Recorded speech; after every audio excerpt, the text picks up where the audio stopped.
Hey guys, and welcome to something very new. Well, it's not very new, it's a podcast at the end of the day. But for my channel, it is something very new, and it's something I've been thinking about doing for a couple of weeks now, ever since being back from China.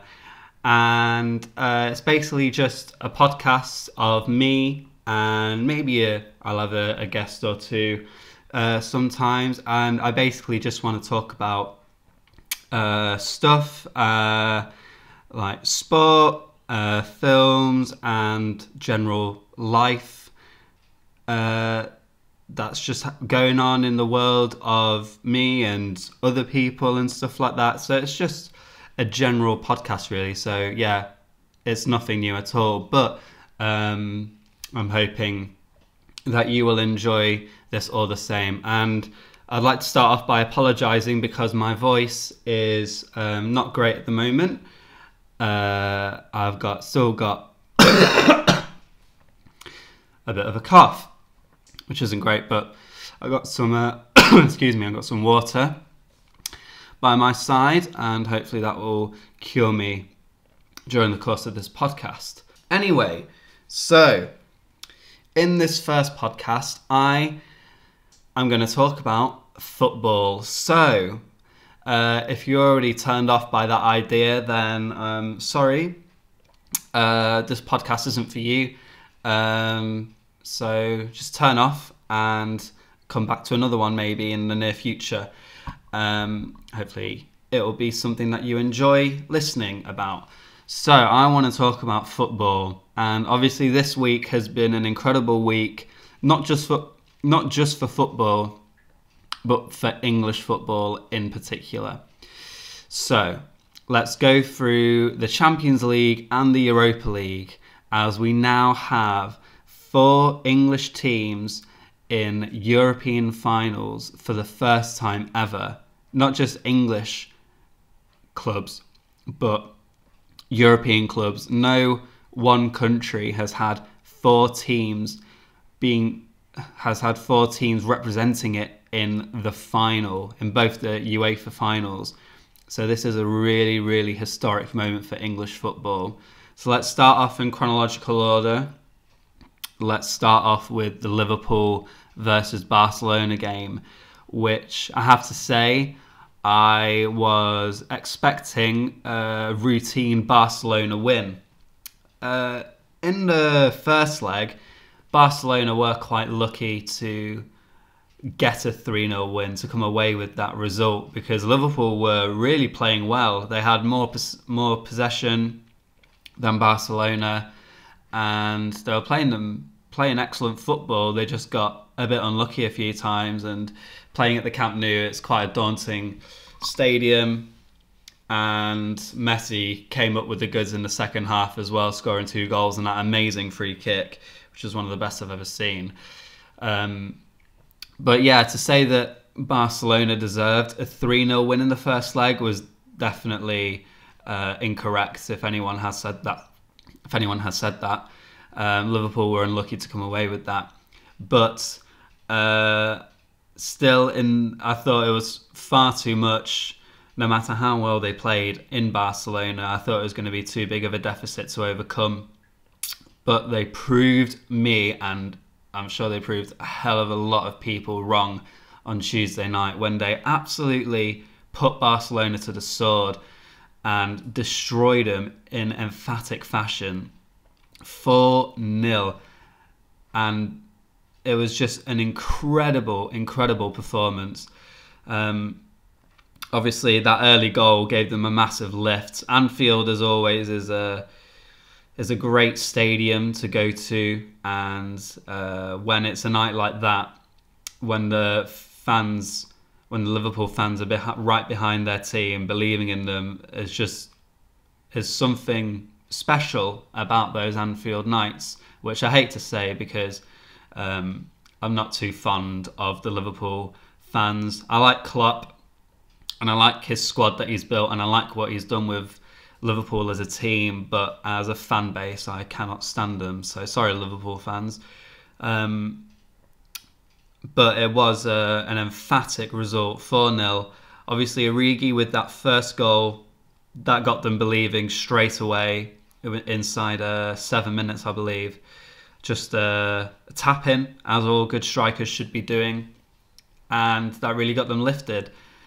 Messi was a shadow of his normal self. Definitely didn't look like the man that was playing in the previous game. Neither did any of the Barcelona players, to be fair. Suarez could barely get a touch of the ball. Coutinho looked tired and not with it. The Barcelona midfield could not keep up with Liverpool's midfield. Henderson, as much as I do not like Henderson and don't think he's that great, he is a captain. He is a true captain of Liverpool. He gets that team going. I don't know how, I don't know why they look up to Henderson as a captain, but he's doing the job, and he did the job on Tuesday night. Just every blade of grass that Barcelona tried to cover, Liverpool were covering it before them. And they were just all over the place. And they couldn't keep up. Liverpool absolutely dominated them. And then 3 goals in the second half sealed it. That substitution from Klopp, taking off Robertson, who had been dealing with a groin injury in the first half, I believe, and then obviously had to shift Milner to left back. And Gini Wijnaldum, to think he was relegated 3 seasons ago with Newcastle and then signed up by Liverpool, and now he's played in 2 Champions League finals. What a signing he's been for them. I bet he's well happy that Liverpool bought him, and he has been great. He scored 2 goals in 3 minutes. He was excellent when he came on, and that first goal, great cross from Trent. Took a deflection, but still you got to get there and whip it in when you need to, and he was there. Trent was fantastic in that game. We'll get onto his assist soon. And then just a super powerful shot from Wijnaldum, which ter Stegen couldn't do anything about, really. And then his header, don't know who was marking him. I don't know how tall Wijnaldum is. I think he's about maybe 5'10", 5'9", around that height. And he leaped above Gerard Piqué and Clement Longley. And he embarrassed them, really. And it was a fantastic header. But the Barcelona defenders should be hanging their heads in shame, really, by letting a man of Wijnaldum's stature in between them like that and just having a free header. And obviously it was a great header at 2, giving him credit where it's due. Ter Stegen was just rooted, couldn't do anything about it. And quick as a flash, it's 3-0 and we're on our way to extra time. And Liverpool have all the momentum in the world behind them. The Liverpool faithful are singing their absolute hearts out, and Klopp is just rallying the team on and on, as he always does to his to his best, really, because Klopp is just a magnificent manager. And then it comes to around, I think it was the 78th minute, when that corner, the corner of the season, happened. And I know it's been circulating on Twitter, but give credit to that ball boy, because he was on form there. He played that ball to Alexander really quick. He had that spare ball in his hand. When the ball went off, he gave him that ball super quick. And Trent was even, after he placed the ball on the corner line, he walked away from it. He was going to let, I think, Milner take it, or Shaqiri, and he just saw Origi in the box. Origi and Trent were always concentrating on the situation. Barcelona players were not at all concentrating. Ter Stegen was still clapping his team, clapping them into position, getting them going as the ball was coming into the box, even after Trent had kicked it, and he wasn't even looking. None of the Barcelona team were paying attention. I think Jordi Alba was the only one who recognised the threat, and by the time he recognised it, it was too late, as the ball had gone past him. And then it was actually an excellent finish from Origi to get it. You know, it came so fast at him. It just went into the top corner, and it was a great finish, and then it was 4-0, and that was it. And it was one of the greatest Champions League comebacks of all time, and again done by Liverpool. Obviously, I don't think it will beat that Istanbul comeback from 2005. That will look, because finals just mean so much more, especially as they were 3-0. They were 3-0 down in 45 minutes, and they scored 3 goals in one half. We'll get onto another team who did that on Wednesday night very shortly. But it was a fantastic game. I have to say, this whole stigma of wanting, or you should be supporting your fellow countrymen's team. Guarantee Real Madrid fans will not be supporting Barcelona in the Champions League, or Everton fans will not be supporting Liverpool in the Champions League. There is no reason other than it's because it's the country that you live in to support Liverpool. So obviously I'm English. Why should I have to support Liverpool in the Champions League? There's no reason to, just because they're an English team. I like Klopp and I like Liverpool as a team, as I said earlier, but I just cannot stand the fan base. I think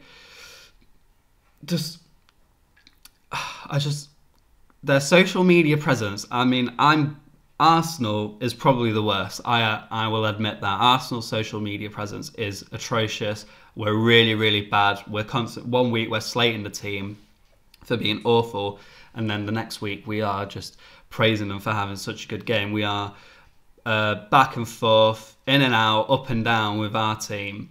We have such a presence on social media, so I feel almost bad for complaining, but only almost bad. So I just don't think I could have stood Liverpool winning the Champions League. So that's why I wanted Barcelona to go through. And obviously after the first leg in Barcelona, I was expecting Barcelona to cruise through. I thought there'd maybe it'd be like a 2-1 or a 1-1. 2-1 to Liverpool, that is, at Anfield. I could see Liverpool winning as they played better in Barcelona, but I could not see Barcelona not scoring or not going through. But Liverpool played amazingly, Barcelona played rubbish, and that's surely the end of Ernesto Valverde at Barcelona. That's now 2 years in a row, consecutively, in the quarter-final last year against Roma, where they won 4-1 in the home leg against Roma, and then lost 3-0 away, and obviously they went out on the away goals. And then now this year, 3-0 up against Liverpool, and then lose 4-0 away. It's just the tactics he's been using have been atrocious, setting up with like a 4-4-2 or a 4-3-3, but Vidal moves out to the right-hand side, and then Coutinho drops back a bit to make that 4-4-2.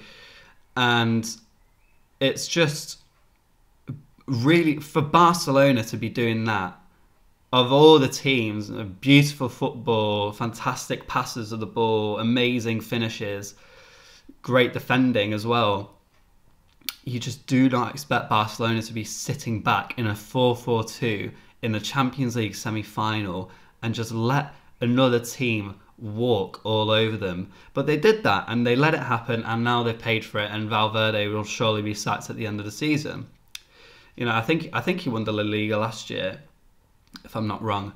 But obviously they won it again this year, and it's just not enough. Barcelona want to win the Champions League. That is the ultimate club prize. Messi said it last season in his end of season speech, that they were coming for the Champions League this season, and they've bottled it. They've hugely bottled it. They've ruined it. Valverde's tactics, and it's just an aging Barcelona squad now. Rakitic is 32. Vidal, I don't know how he can still run. I think he's 31, 32 as well. PK's 33. Alba's nearly 30.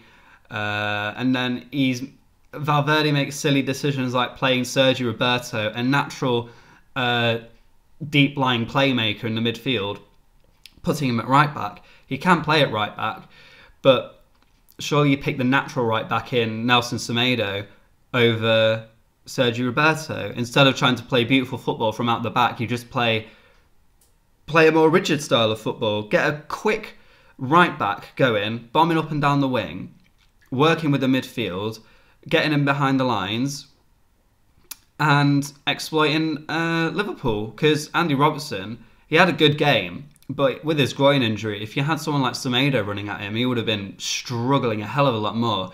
But Roberto wasn't even doing any running. He was just stood still for half the match. And they paid for it. Liverpool deserved to go through. They won 4-0. It was an amazing game. And now they've made it to the final. And they could be winning their 6th Champions League ever, which is quite remarkable, really. That would be more than Barcelona, actually. So, well done to Liverpool. Let's move on to Wednesday night, and which was Ajax against Tottenham. Now, Ajax won the first leg 1-0 away, and they just showed that everything that they had done to get to the semi-finals of the Champions League was not a fluke. They'd beaten Real Madrid 4-1 at the Bernabeu, which is one of the most amazing results of this season. They'd beaten Juventus away from home 2-1, knocking out Ronaldo and his team, which again was just a fantastic result. And the fact that their team has an average age of 24 is remarkable. It's such a shame that they've now been knocked out, and that team will probably get picked apart. Probably 4 or 5 players will leave. Obviously, De Jong is off to Barcelona, and De Ligt might be following in his path as well. He might be going to Barcelona. And it's just going to be, it's a fantastic team, and it is a shame. Obviously, being an Arsenal fan, I wanted Ajax to win, and that first half, I was like, this is going to be a cakewalk for Ajax. They're just walking all over Tottenham. Tottenham had nothing. They had absolutely nothing. They had nothing in the first leg, and they had nothing in the first 45 minutes of the second leg. Ajax were just taking them apart. That first goal in the first 5 minutes, De Ligt, great header, and just, simple goal really. No one picked him up. I don't know why. I think Trippier. I think that was Trippier's man over Tongan's man. Either way, they both lost him, and he scored a simple header back of the net. And even then, I was like, "This is over. There's no chance of Tottenham making a comeback." And then they scored again. Hakim Ziyech, who is a phenomenal player. I'd love to see him at Arsenal. He is a phenomenal player, and a great first-time finish into the far corner. And Lloris couldn't even get anywhere near it. Tottenham were all over the place. I know a couple of their players were struggling. Wanyama, I think he had a knee injury or something, and struggling to keep up. But even like their best, Dele Alli was having an absolute shocker. I think he had a shocker for the whole game, actually. I don't think he played that well in the second half either. Just other players rose to the challenge. Christian Eriksen did not have a good half. Moura and Son weren't having a good half either. I mean, the whole Spurs squad did not enjoy that first half whatsoever. And it looked like Ajax were going to ease through and go through to the Champions League final, which would have been so amazing for a young team. I was wanting, obviously, that to happen, just for not even just because it's against Tottenham, but because it's for a narrative, for a young team like that to end up in the Champions League final is a great, great story, and it shows that you don't need to spend, millions and hundreds of millions of pounds to get there. As proven by City, they spend that much money, they can't do it. So then we move into the second half, and I don't know what Pochettino said to his team, but he must have lit a fire under their arses hugely, and he must have threatened them with murder or something like that as well. He's a crazy Argentine, so he probably would. And excuse me. And a bit like the Liverpool game with Wijnaldum, Lucas scored, and then he scored again about 3 minutes later. And before you know it, Tottenham are within one of going through to the Champions League final and knocking out Ajax. And it was just... It's really frustrating being an Arsenal fan and talking about how good Tottenham's second half performance was in Ajax. But it was. Yeah, I have to give credit where it's due. Lucas Moura was just unbelievably good in that second. I mean, he scored a hat-trick, a left-footed hat-trick as well, and that's not his strong foot. His first goal actually was a fantastic bit of movement from Tottenham. I think it came over, one of the centre-backs must have played it over the top. I think it was either Son or Ali took control, running forward, and then played it inside, and Lucas Moura, with his pace, his blistering pace, ran through and tucked it into the bottom corner. And then the second goal, this is where Ajax inexperience kind of kicked into play,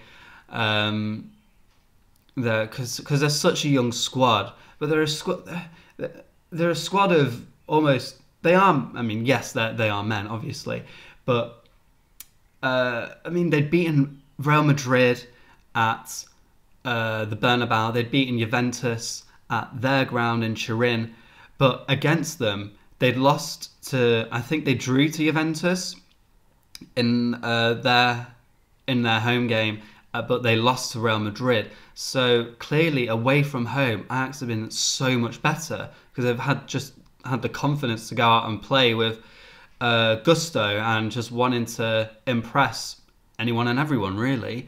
They had no fear, and they were showing no fear in the first half. But when Lucas scored that first goal, it obviously rattled them hugely. And the second goal was an absolute joke. I don't know what was going on. The goalkeeper, Onana, who was...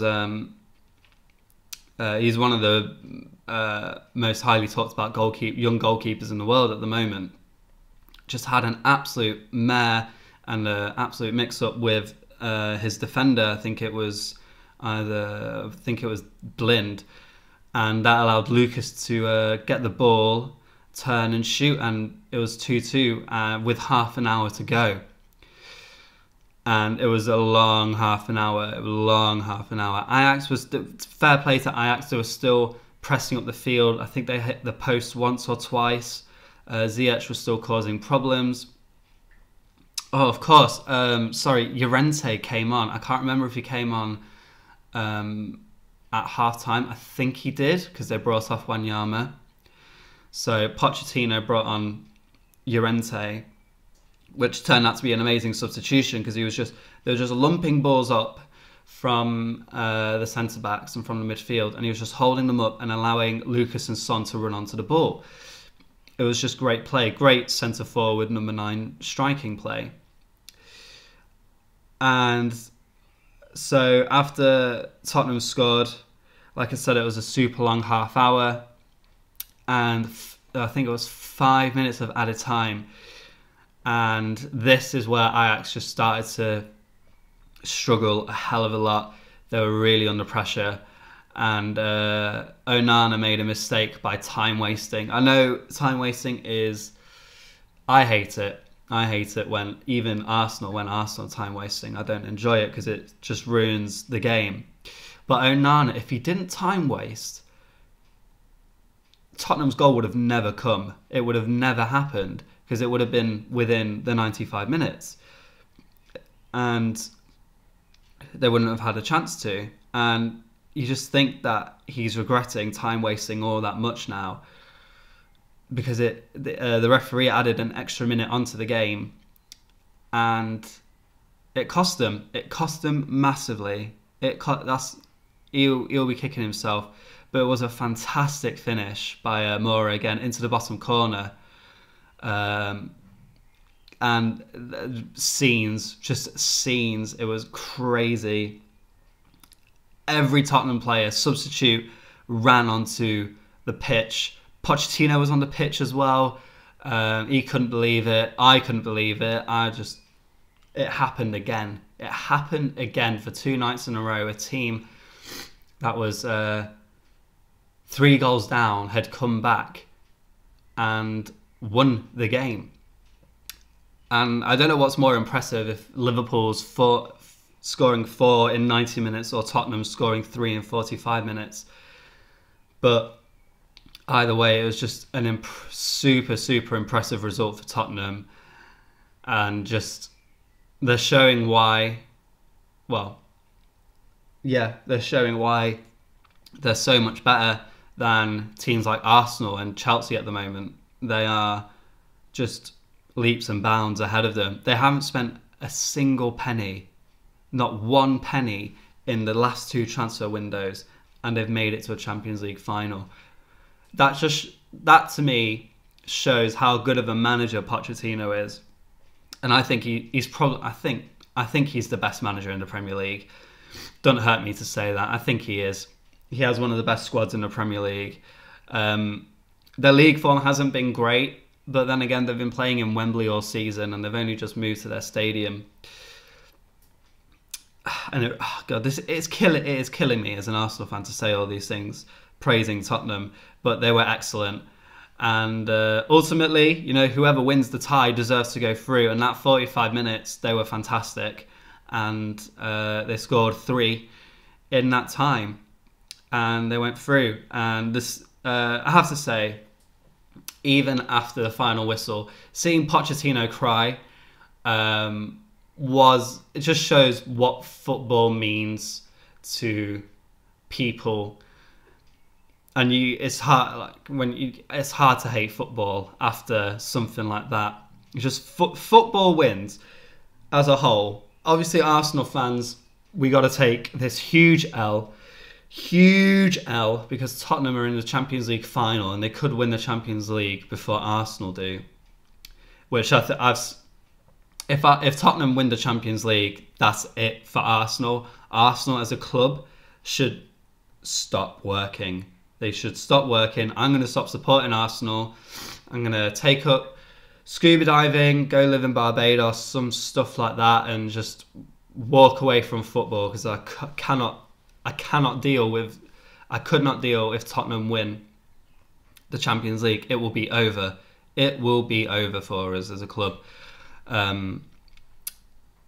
But yeah, going back to Pochettino crying. Football wins, 2 fantastic Champions League games. It was just fantastic to watch. A great spectacle. Just, if you were to show a picture of what football means to something, or what football means to someone now, you'd show the picture of Pochettino crying at the end of the match, and even in his interview post-match, which he even started breaking down then. And it is nice to see, because Pochettino is a great manager, and I like Pochettino. I just fucking hate Spurs. But yeah, Liverpool and Tottenham in the final. It's great for English football as well, so it's good to see. And the 2 teams that I was not supporting to go through to the final both got through to the final, and that bloody shut me up, didn't it? So obviously I'll be supporting Liverpool. You never walk alone. Come on, you Reds. Mohamed Salah is our Egyptian king and all that. It will be a great game. It will be a great game. It's so hard to call though, but I have to go with the Liverpool win. I cannot predict Tottenham. Tottenham can win it. Tottenham it's 50-50 this game, but I'm not going to sit here and give you a prediction that Tottenham are going to win it, because if that's the case, then that's it for Arsenal.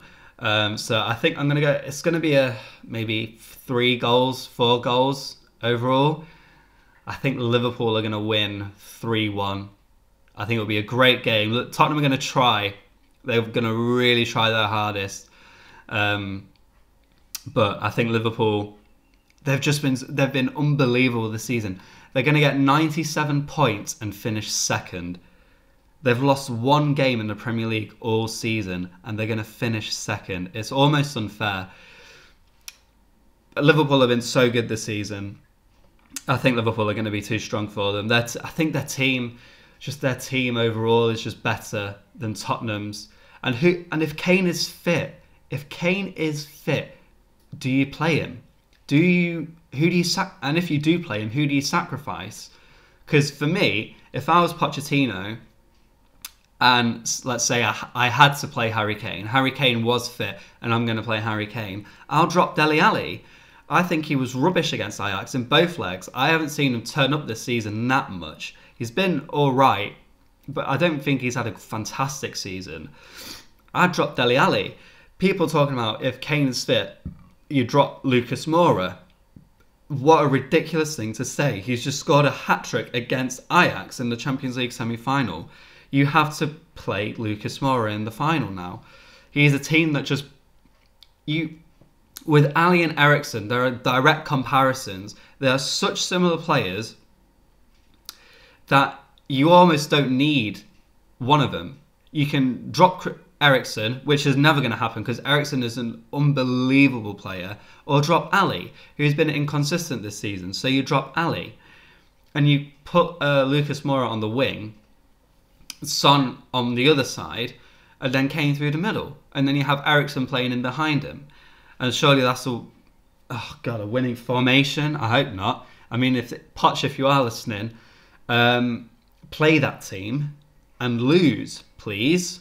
Please lose. I don't want to deal with with Tottenham winning the Champions League. But yeah, I think Liverpool's team overall is just stronger. Van Dijk, he's the best centre-back in the league. He is the best centre-back in the league, but people going on about how he's the best centre-back to ever grace the Premier League are fucking nuts. Have you not heard of Vidic, John Terry, Rio Ferdinand, Tony Adams, Sol Campbell? Honestly, the list goes on. There are so many better than Virgil van Dijk in Premier League history. Just ridiculous. But yeah, I think Liverpool will win 3-1. I think they'll just be too strong. And when they have Salah and Firmino back as well, they'll be too good. And I don't think Tottenham's defence will be able to handle it. So that was the Champions League roundup done. June the 1st is the final, so that's going to be entertaining. Moving on to my team now, Arsenal, in the much bigger trophy, the Europa League, played on Thursday nights.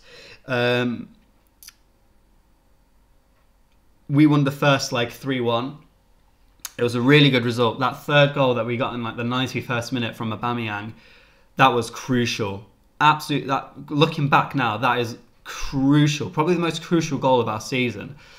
That goal was so important because that gave us the 2-goal advantage going to Valencia. And I was very confident that we were going to get through Valencia. But it was a very similar script from last night to what it was last week. In the first leg, Valencia scored within the first 10 minutes. And then went 1-0 up. I was like, oh dear. Because our league form has been absolutely diabolical in recent weeks. I was like, oh no, our league form is going to continue over into the Europa League, 1-0 down already after 10 minutes. But then we beat them 3-1 and we dominated for the rest of the game really after we equalised in the first leg. And then the same thing happened again. Valencia went 1-0 up after about 11 minutes, I think, this time. And we were really under the cosh, to be fair. Valencia were playing well, creating lots of chances.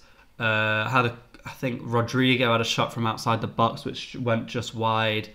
And then we just had a bit of magic, a bit of Aubameyang magic from outside the box.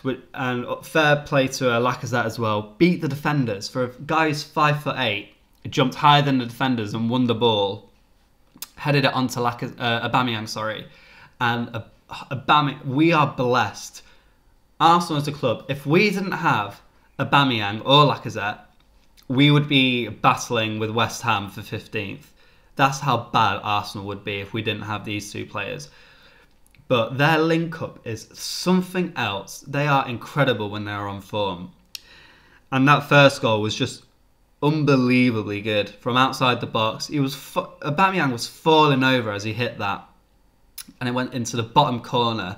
And that was it. As soon as that went in, that was the game over pretty much. There was no way Valencia were going to score 3, score another 2. And that was just to take us extra time. No way they were going to score 3 to win the game. There was no chance that was happening. And Arsenal just clicked into gear then. We just went up and up. And obviously we took it to 1-1 to half time. We hit the post again. We hit the post in the first half as well from Lacazette, which could have been a goal. But yeah, 1-1 after half time, and I was so confident. I had no worries. And then the link-up play again, or Aubameyang, who is just he has been criticised a lot recently in the league, obviously in particular, for not working hard enough, and some people have even been calling to sell him in the summer. I'm just like, what are you on about? Selling Aubameyang should be the last thing. That's if we go into liquidation, we sell Aubameyang. That's never going to happen. Just some Arsenal fans are absolute fools. Anyway, and Aubameyang worked his socks off for the second goal. Played the ball around the defender. The defender got there before him, but then he tackled him and won it back. And Torreira picked up the ball, played it into Lacazette. And Lacazette has got unbelievably good dribbling in such a confined space to beat 3 defenders and slot it into the bottom corner. He's a prolific striker. Well, not as prolific as Aubameyang, but he's a fantastic, fantastic striker. And that sealed the game right there and then, even though it was already sealed before, as we got the away goal in the first half. Valencia obviously scored again, making it 2-2. Was a bit of a scramble. Wasn't a pretty goal, but goal's a goal. And then we scored, I think, 10 minutes later, and it was Aubameyang again. Great work from Maitland-Niles down the wing. Beat his man. He hadn't had a good game in the first half. He was getting the Valencia players were doubling up on him on the left hand side, on Niles' side, and he was having a really rough time in the first half. But second half, I think after we scored, he settled down a bit more, and in the second half he had a fantastic assist. Beat his defender with a lovely bit of skill. Crossed it in. Aubameyang was there. Started at home, and it's 3-2 on the night to Arsenal. And Aubameyang again, with a typical striker's goal, running in, using his pace and just finding the corner. And then it was a formality from then on. I think we dominated for the rest of the match. Valencia didn't put up a fight. I think half the crowd left when Arsenal scored their third. And then in the 86th minute or something, we scored our fourth. Great play again from Aubameyang, linking up with Mkhitaryan. And it was just, again, a great finish for his hat-trick into the roof of the net. No chance for the keeper. 4-2, full time, and we're off to Baku. And I can't wait for the final. Obviously, we're playing Chelsea. I guess can't be asked to talk about Chelsea. I mean, their games were, I didn't watch it obviously, but they drew 1-1 twice with Frankfurt, and it went to penalties, and Chelsea won on penalties. So it's an all-English final in the Europa League as well, which is great. Great for football, great for English football. And it's going to be interesting to see what happens in Azerbaijan on the 29th of May.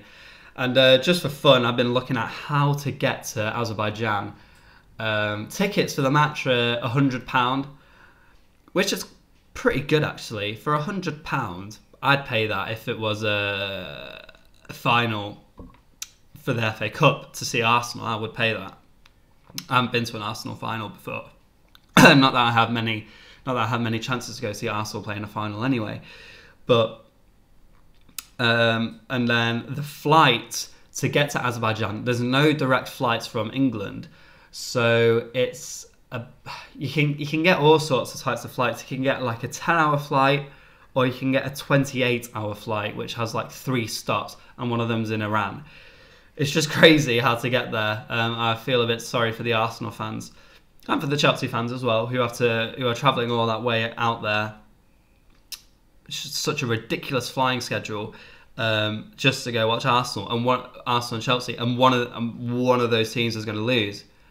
one of those teams is going to lose, and one of them is going to, and one half of the fans is going to feel really pissed off that they had to go all that way just to see their team lose.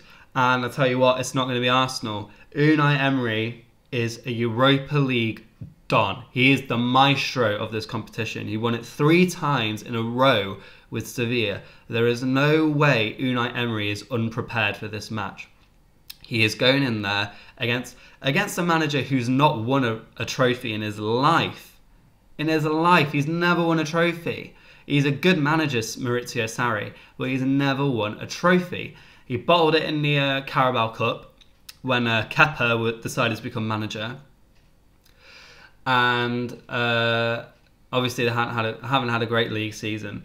But he didn't win anything at Napoli. Although it's super difficult to win anything in Italy, given what Juventus have in the league, and they're just almost impossible to catch.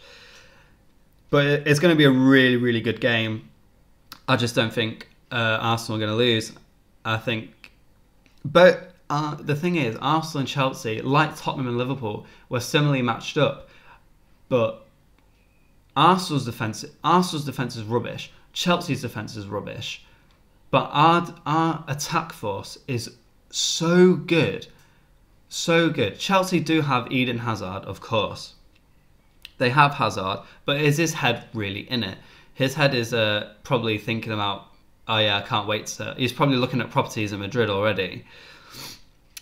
But, I mean, Gonzalo Higuain, he's so past it. He's fat, he's slow, he gets pulled off after 60 minutes because he can't keep up with the game.